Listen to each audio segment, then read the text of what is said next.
Hello, COMM 110 students. I'm Brent Gokin, and I'm the professor of your course. I'm just touching base with you as I will with each of your presentations.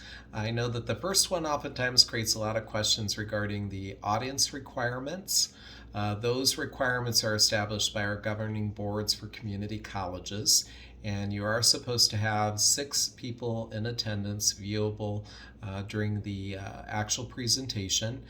Some people will take their camera and just kind of scan it in the room and then flip the camera around so that the speaker can be present. That's one option of doing that. And then you also have the option of doing 2 of your presentations on Zoom if you're familiar with that particular platform. But the biggest question that comes from the audience requirement issue is what happens if I don't have the magic number of 6? The answer is that there will be a penalty. The state does require us to have a penalty if you do not have the complete number of 6. And I went with a recommendation, which is 5%. For your first speech, that's 2.5 points, so it's not a grade breaker by any means. Nothing to fret about too much.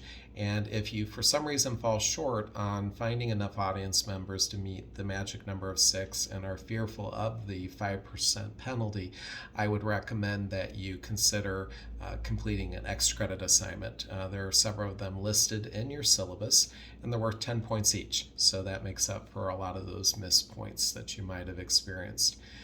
As far as the music appreciation speech, which is our upcoming presentation, it is 5 minutes in total. That does not include the 30 seconds of playing the song or uploading the link. I allow you to do either one. You can play it during your actual videotape speech, or you can upload the link or share the link when you submit your speech itself. Either one's fine.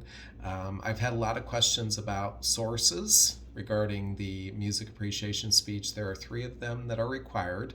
Ideally, you'd have one source for each of your 3 main points.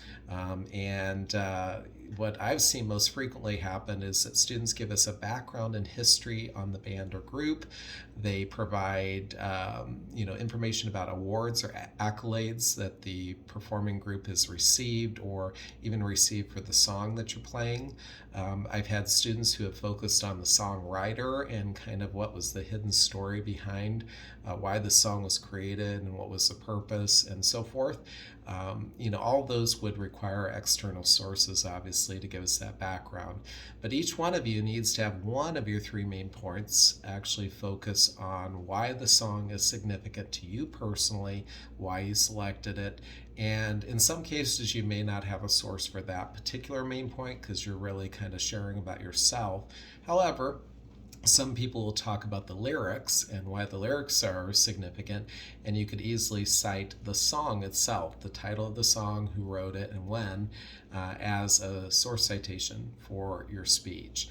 But I want you to have fun with this speech. It should be another way for us to get to know one another, and I tend to be fairly lenient with this first speech on a number of things because I know you're learning structure, you're learning source citation, and so forth. It's kind of the way I look at it, an icebreaker to see where you are coming into class and to get a better sense of where we are going into the last 2 presentations of the semester. So as always, you can reach out to me on Canvas if you have questions or concerns that come up about your presentations.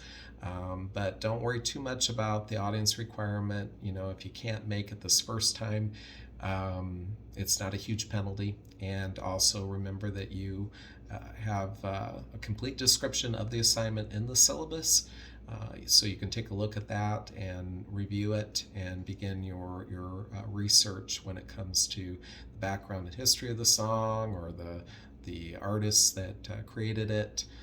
Whatever you want to do, but it should be a really entertaining presentation, and I look forward to listening to all of them.